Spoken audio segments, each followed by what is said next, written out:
So, hi, we're going to open this vlog. It is the 5th of November, and I have read 5 books and 5 volumes of manga. I'm not intentionally going for a 60 and 30, but it might happen. Then again, holidays are coming, so it might not. I'm not banking on it, so we're not going to count on it. I just wanted to open this vlog real quick. Let's talk about what I've read so far. So, first things first, I've been doing a lot of NetGalley reading, so I will probably do like kind of a wrap up of all of my NetGalley reads towards the end of the month. But I have 2 volumes of manga that were for NetGalley. One was Searching for My Perfect Brother, I believe is the title. It's a josei title. This one was absolutely fantastic and like Something's Wrong with Us level messy. So I'm thriving in this series thus far. I'm very much looking forward to the second volume. Very excited about it. The other volume of manga that was from NetGalley was Ogami-san Can't Keep It In. So this one's kind of quirky. It's one that I'm going to try a second volume and see how it goes, but I'm not counting on it. We'll put it that way. So that one, essentially it's about this girl who's just kind of pervy in her nature. Not far off from me. So sorry, I'm finding a good way to hold this. It's struggling for a minute. We're just going to have to go with not as flattering of an angle as I would like. So we're just going to go with this. So in this one, she's just kind of pervy in her nature and is kind of a loner because she's afraid of people finding out. Anyways, she ends up helping out this guy and her pervy thoughts blurred out. Essentially, this guy has a quirk where if anybody touches him, like, the first thing that comes, like, their deepest secrets or their deepest thoughts, or, like, their hidden thoughts, I guess you could say, or what come to the forefront and they blurt them out. So, it's kind of a quirky concept. It was cute enough, and I liked the art style, but it's not one I'm sure I'm gonna like long term. So, this is one that I would try before you buy. It might work better for you than it did for me, and it might have just been the mood that I was in.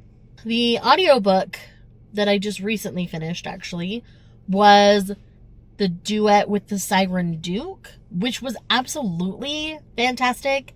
Loved every second of it. We're thriving. We love it. I love this series so much. These are fantasy romances featuring different paranormal creatures. This one featured a siren, obviously, and I really liked how this wove into the overarching macro plot of the series thus far, because it basically predates all of the other books in the series, like the main story did. And towards the end, you kind of get how it all wraps together. So that was very interesting, and I really enjoyed that. I did read the next volume of How to Grill Our Love, which was volume 2. I do plan on continuing on with this one. This is so sweet. It's one of those marriage of convenience stories, but they bond over like barbecue grilling, and so it's like half a foodie manga, half a romance manga. So like I'm thriving. I'm living my best life with this series. It's really cute and really sweet. A really great josei. Would definitely continue to recommend and read it. I do already have volume 3 that I've bought, so I'll probably read that either later today or tomorrow is my guess. I did have a couple of kind of duds from NetGalley. One was Make Me Yours Cowboy by Dylan Crush. This wasn't really a cowboy romance. It was more like a celebrity romance. So I was a little disappointed in that regard. And it didn't necessarily do anything offensive or anything. The writing wasn't super bad or anything. It's a book that didn't land for me. It's just fine. I can see why people love it. I can see why people don't like it. So I'm just kind of right in the middle with that one. Then I read Me Without You by Kelly Rimmer. Again, this is one that kind of landed in the middle for me. This one, it's very, how do I explain this? It's like a Nicholas Sparks, but not as troublesome as a Nicholas Sparks, I guess you could say. Emotionally, you're going to have the same gambit of a roller coaster, and you kind of know how it's going to end. It's not necessarily the happiest of endings, because that's how a lot of Nicholas Sparks books go. So that's probably the easiest comparison I have to it. I do think it's better written than any Nicholas Sparks I've read. I used to read them way back in the day. I don't read them much these days. That's kind of the easiest way to describe that one and kind of the level of emotional roller coaster you're going to go on with that one. Mammoth at the Gate was absolutely fantastic. I do feel like, for the most part, each one of these books gets better and better. Cleric Chi, their story is absolutely fantastic. I loved going back to the Singing Hills Abbey. This one was just so stinking good. If you like novella series, I definitely recommend this one. It's really solid. It's really good. And there's a lot of really great cultural things going on within it as well. So the other book that I read was Melody Unbound. This was just a KU checkout. I had gotten the book previous to this from Stuff Your Kindle back in the summer. And so I was really excited to continue.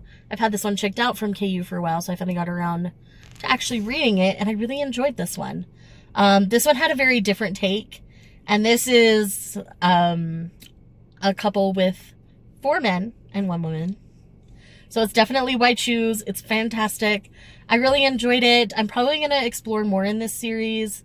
You get little glimpses of other couples, obviously, but I definitely want to explore more in this Coveted Prey series. It's really good. I'm really excited to keep going with that one. And then the other 2 volumes of manga that I read were Romantic Killer Volume 3. I'm wanting to kind of finish up some series this year. I've got a bunch that I'm really close to finishing, and Romantic Killer is one of them. I've got 1 more volume of that one, and then I'll be done. Solid 3rd volume, really enjoyed it. I could see the love and the not love of this series. It's definitely in the middle for me. Then the other one that I read was Dungeon Friends Forever. I thought this was so precious and so cute, and I'm really looking forward to more in this one. I don't have a lot of initial thoughts. This is essentially about a dragon girl who got lost when she was little. This little boy found her, took her home, and because of that, he can, like, win the dungeon that she lives in all the time. So whenever he comes to visit her, you know, he has to, you know, conquer the dungeon again. So he's really good at it. And then early in the first volume, he moves closer so they can see each other, like, every day. They both crush on each other super hard. It's really cute. I really like it. I think it's really sweet. I can understand why people wouldn't necessarily love it. It does have that trope of being a little bit samey, but I still really am thriving on it. So that's kind of where I'm at right now with my reading. So yeah, I just wanted to kind of open this vlog, get it started. I'm feeling fairly cute today, so that's why I'm like, I'll just film real fast in the car before I go into work. So anyways, I do have to get inside. I've been chatting longer than I thought. So anyways, talk to y'all later.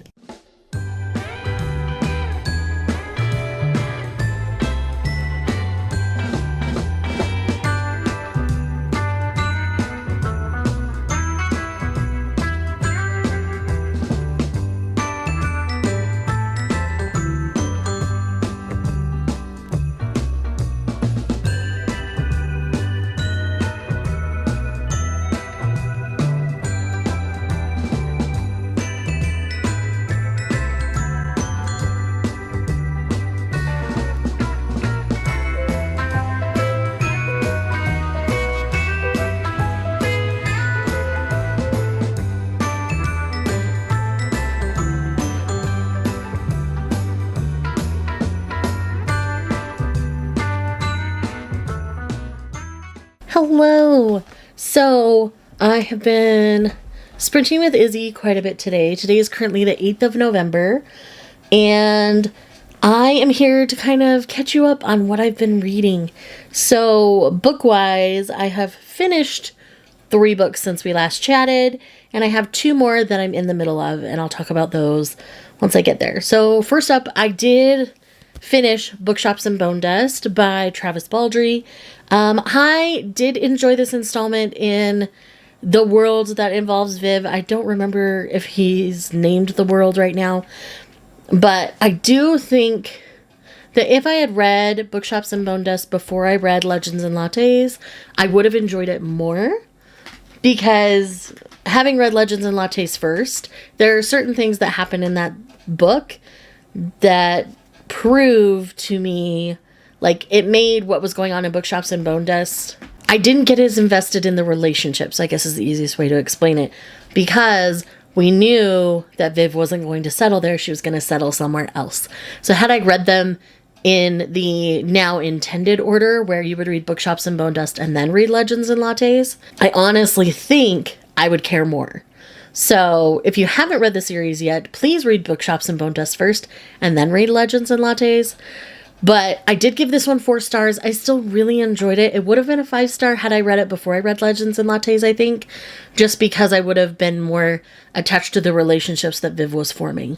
I still really enjoyed it. It still had that same charm, that same cozy feeling that Legends and Lattes did, but it just wasn't as... I wasn't as invested because of the knowledge that I have from reading Legends and Lattes first. So keep that in mind if you have not started the series. The next book is a solid DNF, which I'm sad to say. I don't do this often, but I got 20% into this book and I realized it was going a direction that I was not okay with. So I decided to just cut my losses and stop. And that is Hang the Moon by Jeanette Walls. This is something that I thought might be on the historical fiction potentials for the Goodreads Choice Award. By the way, if you want me to do a video dedicated to what I think will be on the list, I'm happy to do that. But I do think this one will make the list. But this one is just by 20%, and I realized this was just going to be a story about a girl and her toxic daddy issues. And that is not what I sign up for when I read historical fiction. So I went ahead and passed on that one.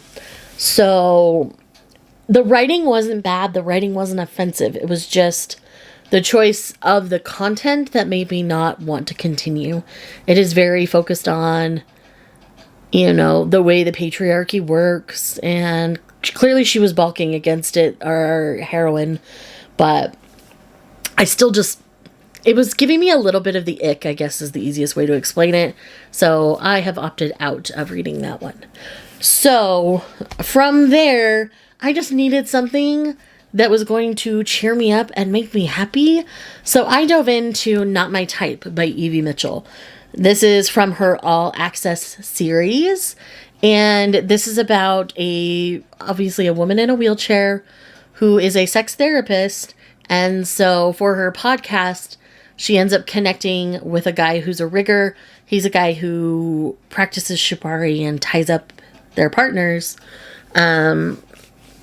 And so they meet up so that she can interview him about accessibility of that and how that can work and how that can be freeing for someone. And so they start to connect after he rigs her up one time. And she was fully clothed during that just to kind of get the feel of how it would work. And it was phenomenal. I loved everything about this book. I did consume it on audio. Steph over at Novelty Corner has some connections for you if you're wanting to read Evie Mitchell. So go ahead and run over to Steph's channel if you want some inside access there, I'll say. But I ended up really enjoying it and really had a great time. I would solidly recommend Evie Mitchell. I do plan on exploring a lot more of her books. I've only read a couple up to this point, so believe me, you'll be hearing more about Evie Mitchell. She's an Aussie author, and she's fantastic. The two that I'm in the middle of are ones that I'm really excited about, and they are technically both from my NetGalley. I'm also trying to work down my NetGalley TBR. I'm not sure I mentioned that specifically, but so these will be book 5 and 6 of this month that have been from my NetGalley, so I really am focusing hard. I know a lot of people do NetGalley in November. I'm not formally doing it, but I am trying to focus on those because NetGalley and I haven't had a great relationship lately, so I'm working on that. So the two that I'm currently in the middle of are Two Wrongs Make a Right by Chloe Leese. I'm about halfway through this one. Thoroughly loving this. I love Bee. I love Jamie. And I don't know how I missed that Bee is a pansexual heroine. So yeah, she's pan. I'm here for it. I am also pansexual if you didn't know. So I am very excited to be reading about this pan heroine. She's fantastic. I'm really loving her. And Jamie has very severe anxiety and like obsessive compulsive tendencies. Our heroine B is also autistic.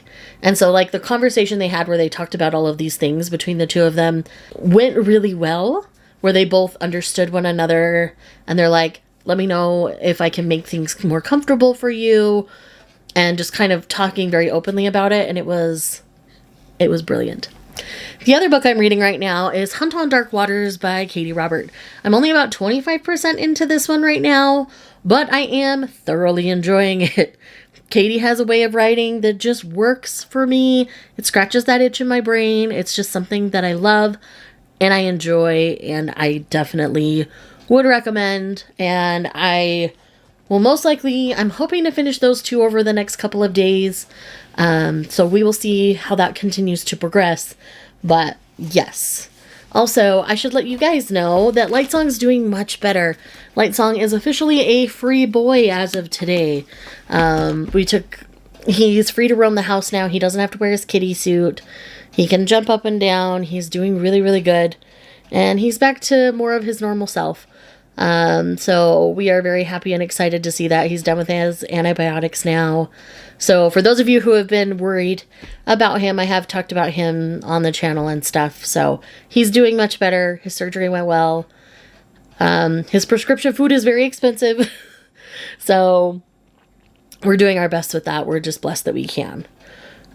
So with that little pause, let's talk about the manga that I've read. So I do have a couple of the physical ones right here. So I did read How to Grill Our Love #3 and really thoroughly enjoyed that. Would 10 out of 10 recommend the series. I loved volume 3 as well. And I will be picking up more of that. I have some other digital series I want to catch up on first before I purchase any more of that one.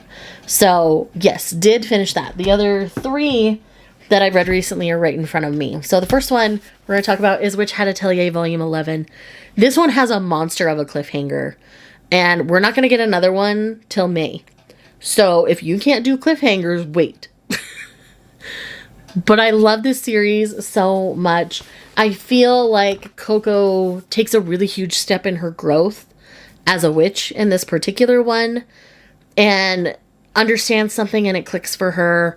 And it also clicks for Agate in this one as well, here on the cover. And it was just done so beautifully and full of female friendship that just warms my heart and makes me so happy. And this series is an Eisner winner for a reason. If you have not tried this series, I do recommend trying it out. Take it slowly, especially since we're not getting another volume for 6 months. We are current with Japan at this point, I believe. So it's so lovely and so brilliant. I 10 out of 10 recommend reading Witch Hat Atelier forever and always. Like, this is just one of the best manga series out there, in my opinion. The other 2 that I've read are very, very different in tone. So first up, let's do Monthly in the Garden with My Landlord. Now, this one is an interesting one. I don't know if I'm going to pick up any more right now. Our heroine here in the green dress, she kind of does some idolizing and objectifying of our blonde heroine here that I'm not sure I'm 100% comfortable with. So I think this is one where when the next volume comes out, I'll sit and I'll read it before I decide if I'm going to purchase anymore. Because if that continues in the way it started, it kind of dissipated as the volumes went on, or as this volume went on. So I'm not sure it's going to continue that way. So I think I want to pick up and read volume 2 before I purchase it, and I'll let you know at that point. So it's probably one that I'll like sit in the bookstore and read and decide before I purchase it. So that's kind of how this one went down. It wasn't necessarily bad, but it's a situation where I feel like they both kind of used each other, so I don't know how to feel because of that as well. So we'll see. I will try volume 2, and we'll let you know from there. And then last but not least so far is Yakuza Fiancé Volume 5, which, oh my heck, oh my heck, oh my heck. This series, oh my gosh, this series. I am obsessed with this series. Like, this is the perfect amount of mess for me. I love a good messy series is what I'm learning. I mean, the tagline on the back of this is "You smile as you ease the gun from my hand." Like, come on. The energy and the enemies to lovers, the hate to love, the manipulation, the mafia-ness, all of it is done amazingly. Like, I really just love this. Again, their art style is very distinct, so if you don't like the art style, you're not going to like it. But man, it works for me. We basically met another psycho in this volume, and I'm kind of here for it. I need him to be a bigger part of the story now. I know, I'm a weirdo, I have issues, but I kind of don't care. Oh, man. So yes, read Yakuza Fiancé, please. Please and thank you. Alright, so that is my current reading update. So yes, I'm in the middle of Two Wrongs Make a Right and Hunt on Dark Waters. So those are the books that I'm in the middle of. I'm not in the middle of any volumes of manga right now. I'm just kind of mood reading with my manga, honestly. So, I do work tomorrow, so that's going to be a big chunk of my day. I'm hoping to get some more reading done tomorrow night. I also have some editing I need to do, so I might do a little bit of that tonight before bed. It's already like 10 after 9, so I might not. We'll see. I will definitely edit tomorrow because I'm hoping for it to be up Friday, but... Anyways, did I say it's the 8th? It's Wednesday the 8th. I don't remember if I told you, but yes, today is Wednesday the 8th. Anyways, I'm gonna go either edit or chill out for the night, and I will talk to you guys later. Hello, welcome to later, much later. So it is now November 30th. I have once again been a bad vlogger. So we are going to, at the very least, talk about the books that I have read since. Manga-wise, I did do another spend the day reading like Manga's My Job vlog where I read a bunch. And then I'll talk about the rest of the manga volumes in my manga login haul, which will be coming up in the next day or two. So you will see that very soon. But book-wise, I feel like I need to talk about the other things I've been reading, because a couple of them were weird and a couple of them were great. So let's get the weird out of the way first. So I read Stuffed by the Were-Turkey. Thank you, Isabel, for that. AKA Izzy from Happy for Now.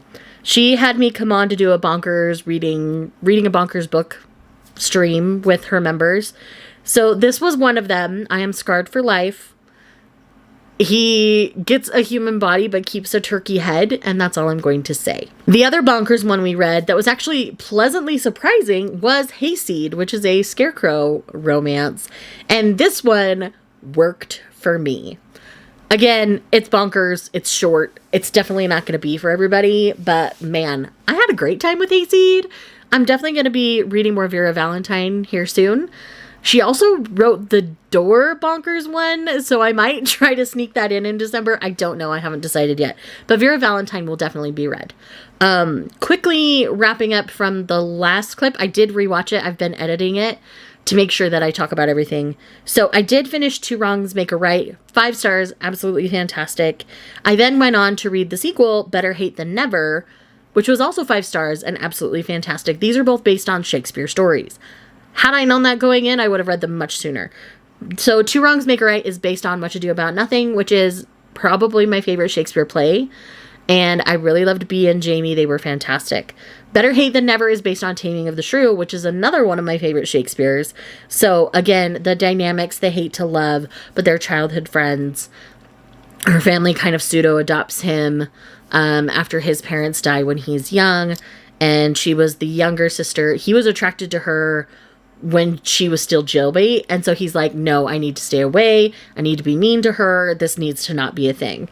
And it just continued on into their adulthood. And so she genuinely thought he hated her. So once they clear the air and they start to spend more time around each other, it's fantastic. Very Taming of the Shrew. If you're familiar with Taming of the Shrew, you will pick up on everything. It's so good. I love them so much. It's Christopher and Kate, by the way. I realized I didn't say their names. I did also finish Hunt on Dark Waters. Solid 4 stars. Great Katie Robert. Very much looking forward to the sequel, which will be Sapphic. So I'm excited for that. I then read 3 Brandon Sanderson novels this month. First, Yumi and the Nightmare Painter. This was 5 stars. All-time favorite.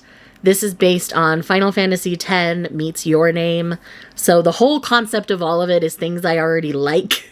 So I did do a dedicated reading spread / review on my new planner channel that I launched this month. So I will leave that linked in the corner so you can go and check that out. I'm really proud of how the spread turned out, and I just really loved this book. The next one I read was The Sunlit Man, which was the last of the secret projects that I hadn't read. This is very Cosmere, very Stormlight Archive. So if you're a fan of those books of Brandon Sanderson's, The Sunlit Man will definitely be up your alley. This one was a 4-star for me. This is based on the concept of a Western. My battery is dying. I'll be right back. And we're back. So I was talking about Sunlit Man.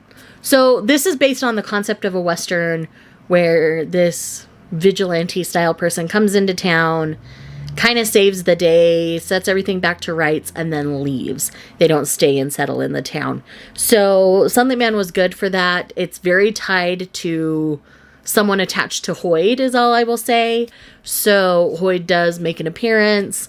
It is very, very Cosmere. So again, if you're a big fan of the big universe that he writes in, this is going to be a great book for you. Again, solid 4 stars. Not a new favorite for me. If I'm ranking the secret projects, I plan on doing that in a different video here soon. But this one would fall in the middle for me. It's not going to be at the top, but it's also not going to be the worst one. So, solid Brandon book. I do have 3 books that I've read for the Goodreads video that you're going to get coming up next week. So I'm not going to talk about them here. You will hear about them very, very soon. So the other Brandon Sanderson that I read was Defiant, which is the final book in the Skyward series. There is going to be a Skyward Legacy series coming out, written by another author who helped write the novellas, the Skyward Flight novellas in the middle. But this is the last one that Brandon himself will write for now. He may come back to the universe later, but I'm really pleased with how it ended. Again, Brandon didn't pull his punches, even though this is a young adult novel. Not everybody makes it out safe, and I was okay with that. I'm really pleased with how it ended, because it ended open enough that you can kind of decide what you want with the ending, but it also felt closed enough that it wasn't too open, where it's like, okay, they clearly want to come back. Like, Brandon closed his arc. So I think it was done very, very well. And then the other 2 books I have to talk about, one is by Regine Abel. This is Claiming Talia. This is a play on a werewolf style story. Vampires are part of it, and blood drinking is part of the lore. Essentially, Talia is what they call, she's got like golden blood, and it's also very, very pure. And so she is very sought after. So she plans on basically selling herself to the vampires to make them stronger and whatever. And the king of the werewolves, his mother comes to her and says, hey, your blood is the only thing that can save my son. Are you willing? I will pay you this much, which is, 5 times what what a top tier vampire would have even paid for her. So she goes into it, and then it ends up being this thing where they're mates, and it's cute, and I really like it. I like Regine Abel, so I'm happy to have read another one of her books. This one, I hope she comes back to this world, because I really enjoyed it. But as of right now, it's a standalone as far as I'm aware. And then the other one I read was another NetGalley. Once I figured out the Goodreads Choice Awards stuff, I kind of focused on it rather than NetGalley. But the other one, NetGalley, that I squoze in because I needed a break from all my historical fiction was Kiss and Spell by Celestine Martin. This was just as cute as Witchful Thinking. This deals with a fae prince who is cursed and the adorable witch who can save him, and I loved this. I love this so much. Celestine Martin has a way of writing cozy romances featuring paranormal creatures that just works for my brain and works for me. So that was a huge win for me. So those are all the books I've read this month. And again, I will catch you up on all the manga. I've most of them you'll catch in this video that I've got linked of where I read manga for a day. I read 20 volumes in that video, so there's a lot to check out there. And then I will catch you up on the rest of those in my manga login haul. But for now, that's it for this video. Thank you so much for checking out this video. If you are here just because you love me, leave me a cat emoji for Lightsong, who continues to thrive and be his normal self. So thank you so much. I will see you guys in the next one. Bye.